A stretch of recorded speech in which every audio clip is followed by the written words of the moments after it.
राहुरी तालुक्यातील कणगर बुद्रुक येथे एका 40 वर्षीय तरुणाने विषारी औषध प्राशन करून आत्महत्या केल्याची दुर्दैवी घटना उघडकीस आली आहे। विठ्ठल नामदेव घाडगे वय 40 वर्ष, राहणार कणगर बुद्रुक, तालुका राहुरी असे मृत व्यक्तीचे नाव आहे। मिळालेल्या माहितीनुसार विठ्ठल घाडगे हे काल रात्रीपासून घरी नव्हते। त्यांच्या कुटुंबियांनी सर्वत्र शोध घेतला असता आज सकाळी 9 वाजेच्या सुमारास त्यांचा मृतदेह शेतामध्ये आढळून आला। प्राथमिक अंदाजानुसार त्यांनी विषारी औषध प्राशन करून आत्महत्या केल्याची शक्यता व्यक्त करण्यात येत आहे। घटनेची माहिती मिळताच पोलीस हवालदार बाबासाहेब शेळके यांनी तत्काळ घटनास्थळी धाव घेऊन पंचनामा केला। त्यानंतर मृतदेह रुग्णवाहिका चालक रवी देवगिरे यांच्या मदतीने राहुरी ग्रामीण रुग्णालयात स्वविच्छेदनासाठी पाठवण्यात आला आहे।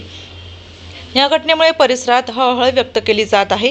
विठ्ठल घाडगे यांच्या पश्चात पत्नी, 2 मुली, आई, भाऊ आणि भाऊजे असा परिवार आहे। दरम्यान आत्महत्येमागील नेमके कारण अद्याप स्पष्ट झाले नसून राहुरी पोलिसांकडून पुढील तपास सुरू आहे।